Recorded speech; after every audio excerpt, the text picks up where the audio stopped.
Baik, bismillahirrahmanirrahim. Assalamualaikum warahmatullahi wabarakatuh. Perkenalkan, nama saya Muhammad Tawal Syarawi, NRP 191111041. Di sini saya akan menjelaskan pendekatan dan metodologi yang saya pakai di dalam kelompok saya untuk menyelesaikan final project studi independen sertifikat. Yang pertama, eh, saya berkesempatan mengikuti studi independen dengan mitra Binar Academy. Nah, di Binar sendiri untuk final projectnya kita ditentukan temanya, tema apa yang akan kita kerjakan. Nah, di sini tema yang dikasih sama mitra yaitu e-commerce dengan nama aplikasi second hand. Nah, platform second hand itu apa? Second hand sendiri itu merupakan tempat jual beli barang secara online, khususnya barang bekas. Nah, platform ini membuka dan menyediakan berbagai jenis kategori dan kebutuhan. Di sini di dalam satu kelompok kita dibagi dengan sebanyak 5 orang. Nah, di kelompok saya sendiri di sini hanya ada 2 orang yang aktif ya. Nah, kemudian di sini uh, untuk pendekatannya kami menggunakan metodologi Scrum. Nah, Scrum sendiri itu merupakan metode agile yang berfokus pada pengembangan produk bersifat kompleks dan dapat berubah sesuai kebutuhan customer. Nah, agile sendiri itu merupakan tahapan interaktif atau berulang. Jadi ketika suatu proses terjadi nanti ada evaluasinya. Jika evaluasinya membutuhkan uh, pengembangan lagi maka diulang lagi. Yang biasanya kalau ada 5 tahap, yaitu yang pertama itu requirement, jadi kebutuhannya apa. Jadi di sini bagi studi kasusnya itu adalah customer, jadi customer butuhnya apa. Nanti yang kedua kita mendesain, bis desain. Yang ketiga kita mengembangkan. Yang keempat testing. Nah, kalau di tahap kalau salah satu tahap ada yang butuh dikembangkan, jadi kita mundur lagi gitu. Nah, yang terakhir itu yang kelima yaitu deployment. Kemudian kenapa kita pakai Scrum?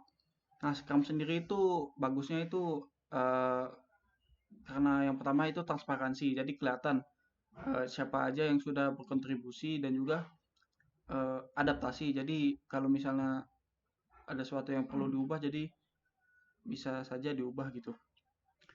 Nah, di sini uh, yang pertama ketika kita dikasih tema sama mitra, yang pertama yang kita lakukan itu di dalam tim kita melakukan brainstorming. Yang kita breakdown nih apa aja yang perlu dibutuhkan. Nah, seperti yang pertama kita masuk ke beranda. Nah, beranda login, pilih produk atau itu login dulu ya, seperti ini.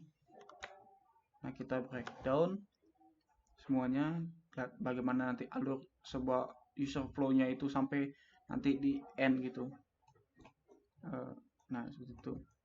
Nah, di requirement-nya sendiri ada MVP atau minimum viable product. Yang pertama seperti register, implementasi, notif, profile, dan itu transaksi story.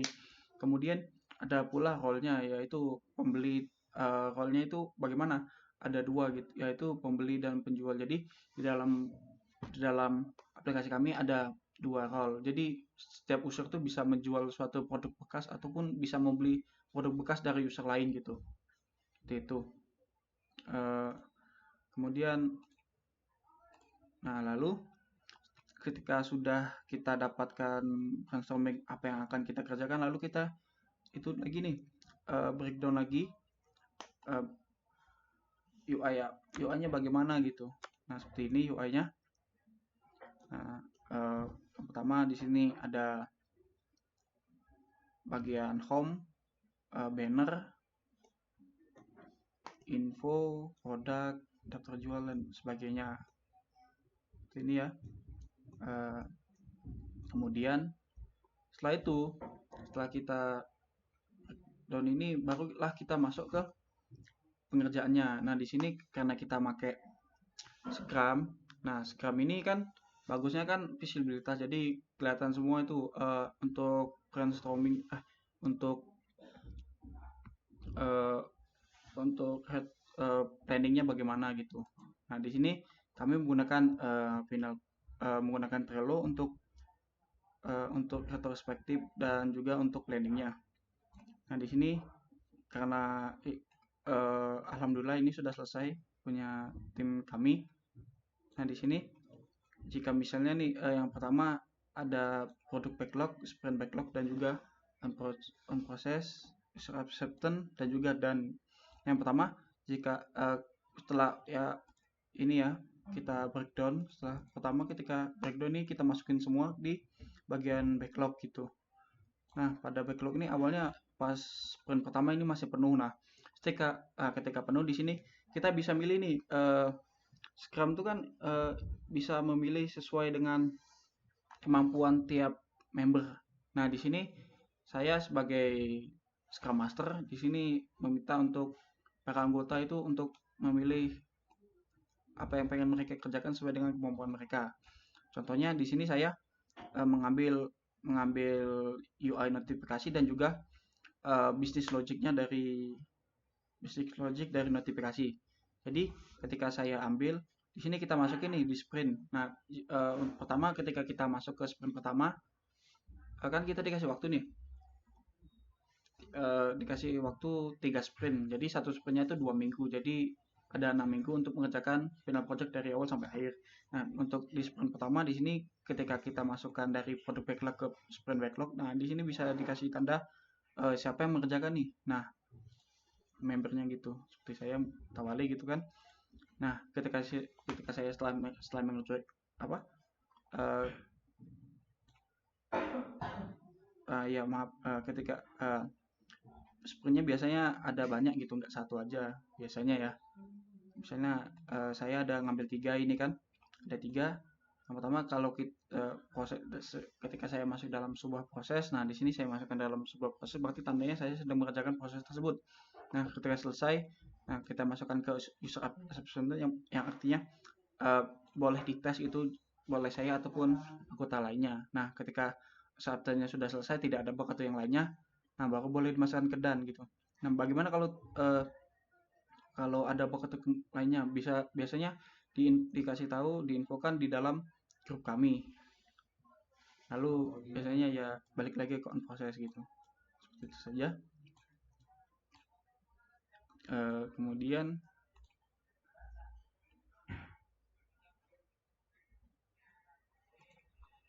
Kemudian untuk nah di sini GitHub kami pakai untuk control version. Nah, di sini setelah kita selesai ketika kita sudah selesai mengerjakan sesuatu dan juga acceptance-nya sudah baik gitu kan. Nah, di sini kita bisa push nih ke branch kita gitu, ke branch aplikasi kita gitu. Ini nah, biasanya untuk kita itu mengerjakan kan 6 minggu tuh dibagi menjadi 3 sprint. Nah, satu sprint itu 2 minggu.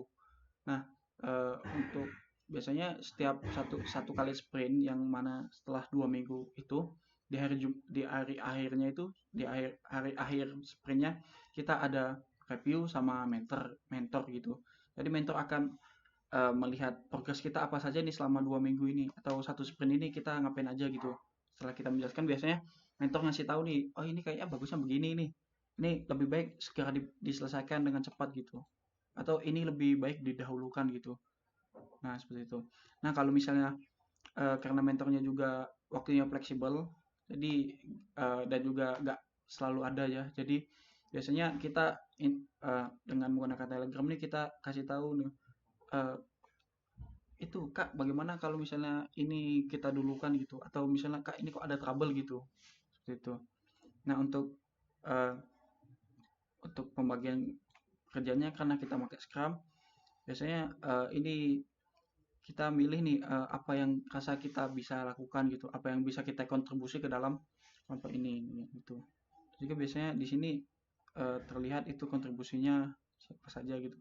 Nah, karena di dalam kelompok saya itu ya dari 5 anggota cuma ada 2 yang ngerjakan ya, ya, ya gitu. Nah, seperti itu. Mungkin itu saja dari saya. Apabila ada salah kata, saya mohon maaf. Assalamualaikum warahmatullahi wabarakatuh.